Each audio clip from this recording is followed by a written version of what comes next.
우리 옆에 친구한테 이렇게 인사해 봅시다. 새해 복 많이 받으세요. 이렇게. 네, 우리 이따가 또 교사 선생님들한테도 여러분들 잘 이렇게 인사해 주시면 감사할 것 같아요.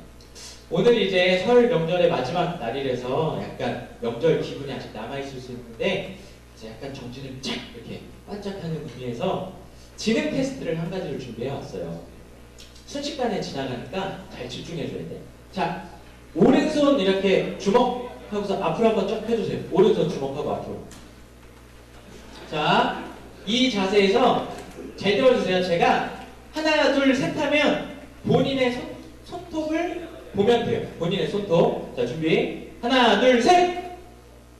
좋아요. 자, 이 상태에서 내가, 자, 손톱 확인하라 그랬을 때 이렇게 손 바로 펴서 이렇게 확인했다. 거기서 지능이 제일 높으신, 예. 누군지 확인해주세요. 지능이 제일 높으신 분들. 왜냐면 가장 들리는 대로 이해를 바로바로 해서 가장 빠르고 가장 지혜로운 방법, 손을 딱 펴서 확인하는 거. 자, 두 번째, 한 번 돌아서 가기는 하지만 그래도 지혜롭게 이렇게 돌려서 본 사람.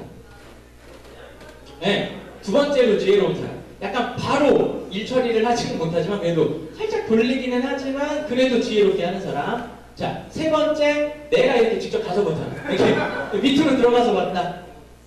좋아요. 아까 전에 보니까 뭔 소리 하는지 모르고 옆에가 손바닥 피니까 이렇게 손바닥 핀 친구들 있는데 이게 뭐냐면 순간적으로 좌뇌랑 우뇌를 듣는 대로 같이 펴가지고 집중하는 내용이었어요. 그래서 양옆에 있는 여러분들 과연 누가 IQ가 높은지 한번 테스트해보는 시간이었습니다. 명절에 가장 듣기 싫은 말 5위가 있더라고요. 뭐 방송에도 많이 나오고 신문 기사에도 많이 나오고 이래서 봤는데 혹시 여러분들 명절에 듣기 싫었던 말 어떤 거 있는지 주의 이제 집에 가도 되겠네? 벌써? 정말 듣기 싫었겠다. 야. 벌써 이제 학교 들어갔는데.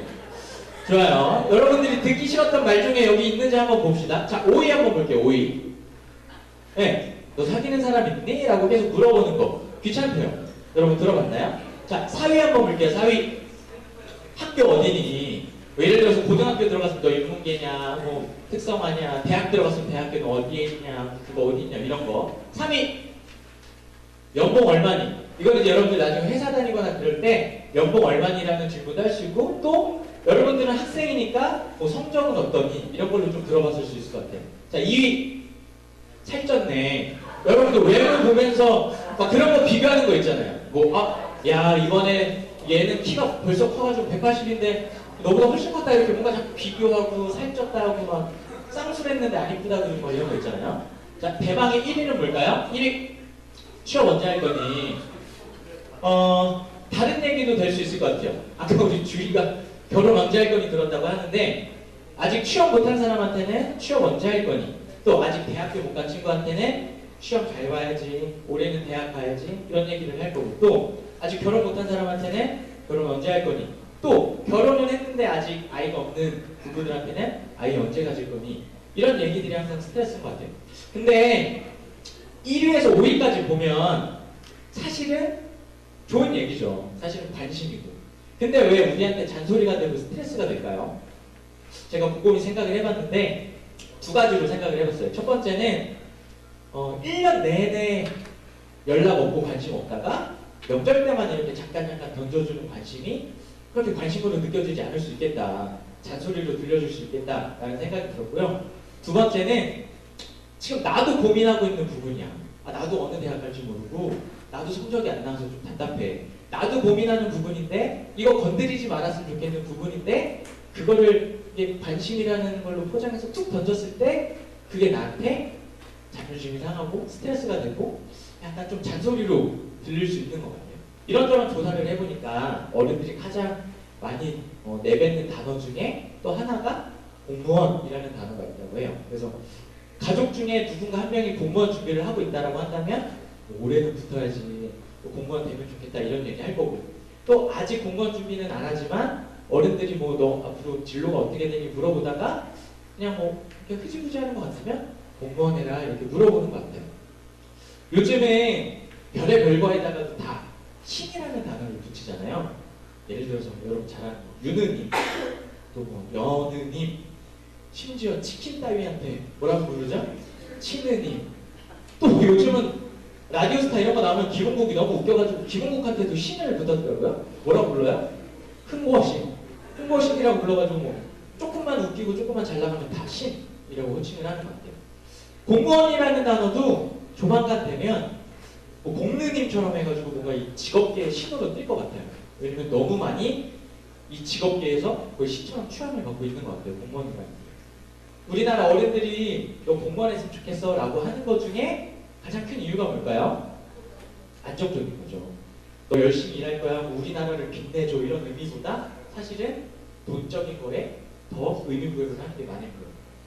우리가 듣기 싫은 얘기 5가지가 있었다면 과연 예수님께서 이번 명절에 가장 듣기 싫은 말이 뭐가 있을까 생각을 해봤는데 그런 얘기들인 것 같아요. 가족들이 모여서 사람들이 모이기만 하면 네 인생 네 거야. 잘 살아봐. 공무원 돼서 돈도 잘 벌고 멋있게 한번 살아봐. 요즘 뭐 욜로라는 말이 많다더라. 이렇게 고생하면서 살아봐. 이렇게 살아봐. 사람들이 모이기만 하면 하나님이 신이신데도 불구하고 하나님 말고 다른 것들을 모든 가치 위에 어떤 진리보다도 위에 다른 것들을 많이 올려놓을 때 하나님께서 이 부분만큼은 좀 건드리지 말았으면 좋겠는데 라고 하는 부분이 있을 것 같아요. 그래서 성경에 보면 여러분들 다 잘 아시는 건데 예수님, 그러니까 하나님께서 10가지를 모세한테 얘기를 하세요. 이것만큼 꼭 네가 지켰으면 좋겠다. 그 10가지 하나님께서 심사숙고해서 고르셨을 텐데 그 중에 첫 번째가 뭐죠? 네, 나 외에 다른 신을 섬기지 말라. 자, 두 번째는 전혀 다른 내용이에요? 아니면 비슷한 내용이에요? 비슷한 내용이죠. 그만큼 하나님이 10가지 중에 2가지를 나 외에 다른 신을 섬기지 마, 우상을 두지 말라라고 얘기한 거는 그만큼 하나님이 이 영역만큼은 건드리지 말았으면 하는 바람이 들어있는 부분인 것 같아요. 그래서 하나님께서 올 설에도 사람들이 모여서 계속 하나님보다 더 위에 무언가를 가치를 두는 얘기를 했을 때 하나님께서 가장 듣기 싫어하셨을 것 같아요. 그러면 이번에는 여러분들한테 좀 묻고 싶어요. 여러분들은 교회 다니면서 또 이렇게 예배 드리면서 또는 성경을 이렇게 좀 읽다 보면서 가장 듣기 싫은 말이 있었나요? 가장 듣기 싫었던 점. 어떤 게 있었어요, 여러분들? 뭐 다 들을 수 있어. 뭐 사랑해라, 전도해라 다 들을 수 있는데 그 얘기만 하면 싫어. 나 그 얘기는 못하겠어. 라고 하는 부분이 있나요? 오늘은 우리가 지금 듣기 싫은 얘기에 대해서 하고 있는데 오늘 제가 여러분들한테 읽어드릴 얘기는 마가복음 10장에 가장 듣기 싫은 예화 하나가 나와요. 들려드릴게요. 예수님께 어떤 한 청년이 찾아와요. 부자 청년인데 예수님 앞에 찾아와서 영생을 어떻게 얻는지에 대해서 물어봅니다. 하나님, 예수님, 선한 사람이요 영생을 어떻게 얻을 수 있습니까? 그래서 예수님이 어렵지 않게 얘기를 해줘요. 이렇게 하면 영생을 얻는다. 그래서 마가복음 10장 19절을 보면 네가 계명을 안 하니 살인하지 말라, 간음하지 말라, 도적질하지 말라, 거짓 증거하지 말라, 속여 취하지 말라, 내 부모를 공경하라 하였느니라. 이렇게 10계명에 있는 나머지 얘기들을 해주세요. 그러니까 이 청년이 듣고 이렇게 대답을 합니다. 아유, 선생님이요, 이것은 내가 어려서부터 잘 지켜왔나이다 라고 얘기합니다. 무슨 얘기예요? 오늘날 우리로 얘기한다면 예배요 맨날 드려요. 헌금이요 해요. 찬양팀이요 봉사도 해요. 뭐 교회에서 하는 거 웬만하면 해요 라고 예수님 앞에 당당하게 얘기하고 있는 거예요. 그때 예수님께서 그를 보시고 엄청 사랑하세요. 너무 잘했다, 너 너무 사랑스러워 라고 얘기해 주시면서 예수께서 그를 보시고 가라사대 사랑하사 내게 오히려 한 가지 부족한 것이 있으니 가서 내 있는 것을 팔아 가난한 자들을 주라. 그리하면 하늘에서 보화가 내게 있으리라. 그리고 와서 나를 쫓으라 하시니. 결론, 이 부자 청년의 결론 어떻게 됐을까요? 근심하며 떠나니 라고 돼 있어요. 무슨 얘기예요? 맨 처음에 뭐가 궁금해서 왔어요? 영생이 궁금해서 왔어요. 예수님이 어떻게 하면 영생 얻는다라고 얘기해 주셨어요. 그럼 기뻐해야 되는 거 아니에요? 이러면 영생 얻는구나 해야 되는 거 아니에요? 근데 근심하며 속상해하며 슬퍼하며 떠났어요. 부자 청년이 입술로는 영생이 궁금해요. 입술로는 하나님이 궁금해요. 근데 실질적으로 제일 궁금했던 게 뭐예요? 돈이에요. 실질적으로 가장 궁금해하고 실질적으로 가장 건드리지 말았으면 하는 부분이 돈이었습니다. 99% 대 1%라는 법칙이 있어요. 무슨 얘기냐면 겉으로 봤을 때는 그게 1%밖에 안 보이지만 실질적으로는 그게 99%예요. 그러니까 99%랑 1%랑 이겼는데 누가 이겨요? 1%가 이기는 법칙이 있어요. 예를 들어 보면 버스를 탔어요. 사랑하는 사람이랑 이렇게 데이트하고 이러다가 버스를 타려고 했는데 버스가 왔어. 막 늦게 왔으면 좋겠는데 와버린 거야. 가기 싫은데 어쩔 수 없어. 이제 헤어지면 또 막 한참 있다 만나야 되고 그래서 헤어져야 되는데 도저히 헤어지기가 싫은 거야. 그래서 몸의 90%는 버스에 탔어요. 몸의 1% 다리 한쪽만 이렇게 바깥으로 이렇게 내밀고 이렇게 막 그 사랑하는 사람을 보면서 누가 막 이러고 있어요. 여기서 문제. 그 버스는 출발할까요? 출발하지 않을까요? 왜 출발하지 않죠? 그렇죠. 그 발 하나가 결국은 뭐예요? 사람인 거죠. 또 이 사람한테 물어봅니다. 이 사람이 아저씨 제 몸의 99%가 버스 타 있잖아요. 그러니까 이미 99%는 버스 타 있으니까 출발해도 돼요. 이게 말이 돼요? 안 돼요? 안 되죠. 왜? 사실은 이 사람 마음이 어디에 담겨 있어요? 그 발가락 하나에 모든 게 다 담겨 있는 거죠. 오늘 부자 청년 예를 보면서 부자 청년은 돈을 좋아하니까 앞에 수식어가 부자라는 단어가 붙었어요. 오늘 저와 여러분한테는 어떤 단어가 붙을 수 있을까요? 평소에는 예배 잘 드리는 것 같은데 지금도 이 자리에 와서 예배는 드리고 있는 것 같은데 사실 마음이 어디에 있는지 사실 우리가 가장 많이 생각하는 게 뭔지 그거에 따라서 우리 앞에도 수식어가 붙을 수 있을 것 같아요. 뭐 게임 청년 아니면 뭐 잠 청년 또는 뭐 유명 연예인 청년 또는 우리도 돈 청년 또는 뭐 음란 청년 우리가 가장 좋아하는 그 무언가가 우리 앞에 단어로 붙을 수 있을 것 같아요. 이번 주가 고난주간이었어요. 여러분들 설 명절을 보내는 기간, 기쁜 기간에 14일이 예수님께서 4주간 순환을 준비하신 날의 시작이었어요. 한 주간에 그냥 저도 잘 보내지는 못했어요. 왜냐면 나 같은 사람이라고 맨날 성경 보겠어? 빨간 날이 오면 전도사님 같은 사람한테 제일 먼저 무슨 생각이 들까요? 쉬어야지. 또 드라마 못 봤던 거 몰아봐야지. 이런 생각이 막 온다는 거예요. 나 같은 사람한테도 앞에 수식어가 붙는다면 그렇게 좋은 수식어가 붙을 것 같지는 않아요. 너무 죄송스러운 부분인데 그래서 이번에 고난주간인데 그래도 내가 뭔가를 좀 해봐야지라는 생각으로 딱 입장을 좀 해봤는데 명절이라 다들 분주했던 것 같아요. 선물 사고 고향 내려갈 생각이 막 들떠있고 옷 사고 한복 사고 이렇게 뭔가 이렇게 바삐바삐인 모습 반면에 한편으로 무슨 생각이 들었냐면 혼자 외롭게 이렇게 고난주간을 준비하시는 예수님 모습이 좀 대조적으로 저한테 느껴졌어요. 그래서 온 세상 사람들이 설날에 집중돼 있고 초점이 맞춰져 있는데 14일이라는 그날 예수님께서 우리의 생각과 우리의 모습과 상관없이 묵묵히 본인의 일을 하려고 노력하고 계시는구나 라는 생각이 들었어요. 그러면서 무슨 생각이 들었냐면 박영선 목사님의 하나님의 열심이라는 책이 있는데 너무나도 좋은 책이에요. 그 책에 보면 무슨 내용이 나오냐면 너희의 수준과 형편은 상관없어. 내 열심, 하나님 여호와의 열심으로 내가 너희의 인생을 이룰 거야 라는 게 그 책의 핵심이거든요.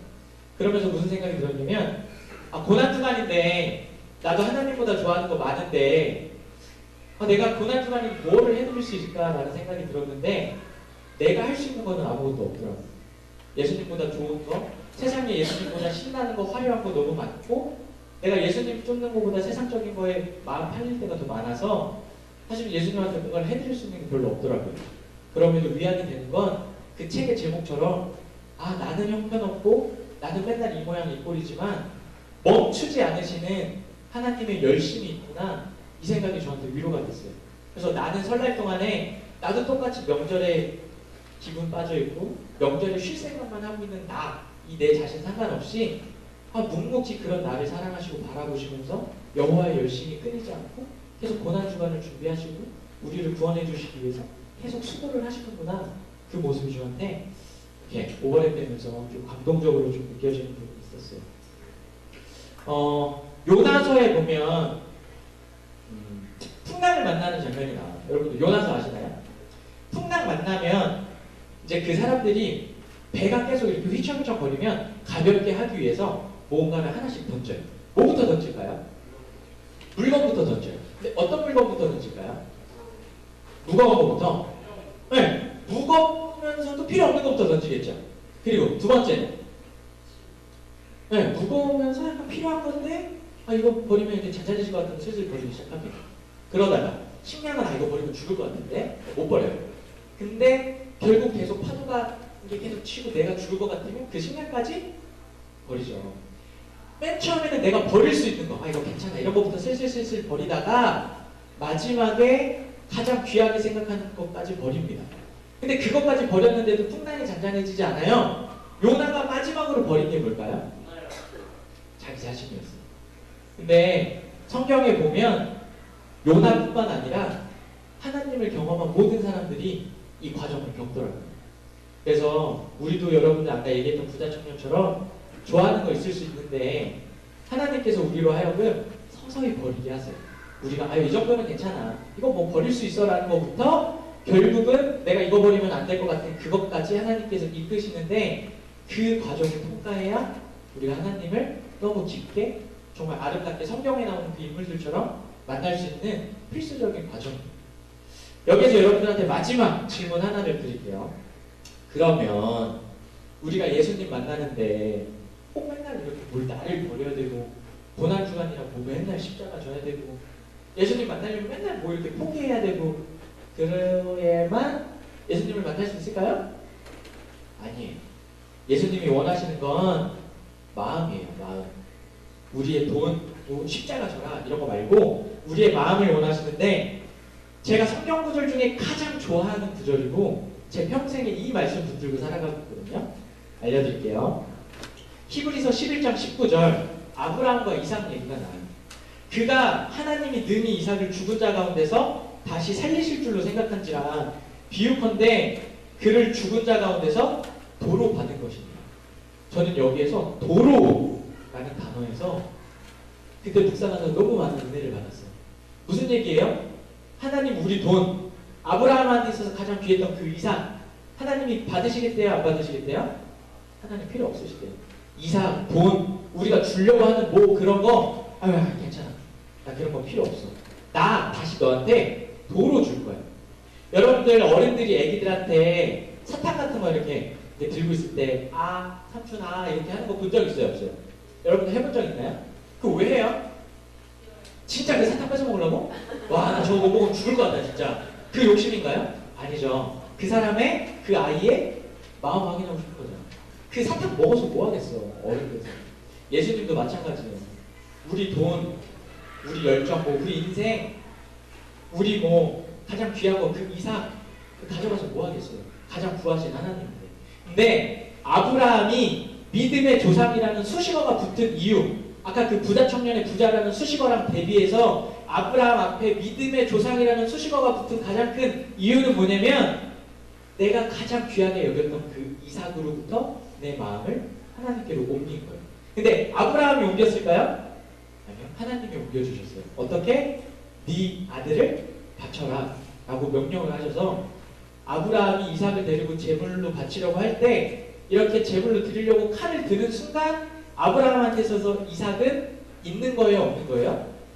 이미 죽은 거죠. 그 칼을 드는 순간 아브라함에 딱 박힌 거 하나가 있어요. 뭐냐면 이제 나한테 이삭은 없다. 이 자각 하나가 생긴 다음에 하나님께서 곧바로 아브라함이 그 사실 하나 깨닫자마자 너 그걸 깨달았구나. 괜찮아. 이삭 다시 가져가. 이삭 네 거 아니야. 내 거야. 네 인생 네 거 아니야. 내 거야. 나만 의지해. 이거 하나 아브라함이 깨달으니까 하나님이 그거 마치 뺏을 것 같았는데 그거 뺏지 않으셨어요. 여러분 오늘 얘기는 한 가지, 우리가 듣기 싫은 한 가지였지만 우리가 버려야 되는 한 가지에 대해서 얘기를 했어요. 결론은 하나님 여러분 거 뺏지 않으세요. 여러분들 돈, 여러분들 인생, 여러분이 가장 귀하게 생각하는 여러분들한테 있어서 그 이삭 하나님 뺏지 않으세요. 근데 뭐를 요구하시냐면 마음을 원하세요. 마음. 그래서 이 시간 찬양하면서 이제 마무리하려고 하는데요. 오늘 불렀던 찬양의 가사를 보면 두 구절로 나눠져 있더라고요. 1절의 가사를 보니까 나 같은 죄인 살리신, 또 큰 죄악에서 건지신, 하나님께 하나님께서 하신 일들이 다 기록이 돼 있어요. 그리고 후렴에 보니까 주차냐, 내 마음 다해. 고백이 있어요. 무슨 얘기냐면 하나님께서 고난주간을 맞아서 여러분들한테 너도 십자가 져. 나 갓길 따라와. 이거 요구하시는 게 아니라 큰 일, 어려운 일, 니네가 죄에서 호적거리는 일, 먹고 사는 일, 니네가 힘들어하는 일, 그거 다 내가 할게. 여기까지가 1절. 근데 우리한테 원하시는 거 주차냐, 내 마음 다해. 그냥 네 마음 다해서 찬양만 좀 해줘. 힘든 일, 어려운 일, 니네가 못하는 거 다 내가 할 테니까 나 좀 기억해줘. 나 좀 찬양해줘. 이게 하나님 마음이신 것 같아요. 그래서 고난주간 시작하는 이 시점에 우리가 그 하나님의 마음을 좀 이해하면서 시간 찬양했으면 좋겠습니다. 네, 함께 찬양하겠습니다.